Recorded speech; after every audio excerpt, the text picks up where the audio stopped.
Ready. তো যাই হোক, জুম্মা মোবারক সবাইকে। আজকে আছে শুক্রবারের বাজার করে নিয়ে আসলাম, মানে অল্প বাজার। তো আমার বাসার নিচে যেহেতু বাজার বেশি করে কিনি না আমি, তো আজকে শুধু মাংসের বাজার নিয়ে আসছি। এখানে আমি 1 কেজি ফ্যাপসা নিয়ে আসছি, কারণ আমাদের তন্নি ফ্যাপসা খুব পছন্দ করে।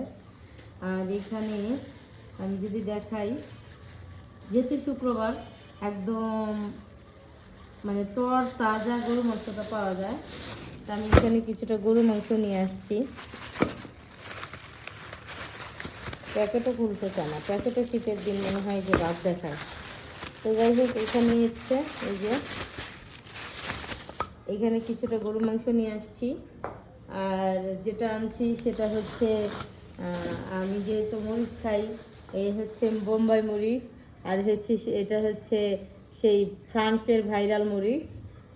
মরিচ নিয়ে আসছি, কিছুটা আদা আছে এখানে, আবার দেখা যাচ্ছে জলপাইও নিয়ে আসছি অল্প করে। এরপরে আর একটা জিনিস যদি দেখাও, এটা এটা দেখাও। এটা হচ্ছে মিষ্টি আলু। এই মিষ্টি আলুটা আমার খুব পছন্দের, যখনই দেখি ভালো পাই মিষ্টি আলুটা নিয়ে আসছি। আর আমি যেহেতু ভাতের সাথে মূলা খাই, মানে মূলাটা আমার বাসায় থাকে, তো দেখেন কত বড় একটা মূলা নিয়ে আসছি ভাত দিয়ে খাওয়ার জন্য। এরপরে গুঁড়া দুধ, হুইল পাউডার, কলা সব মিলায় আজকে অল্প সামান্য বাজার। তবে আজকে ফ্যাপসাটা হচ্ছে স্পেশাল, ফ্যাপসাটা অনেক মজা করে রান্না করব। আর গরু মাংস মানে তো তাজাই ছিল আজকের বাজার।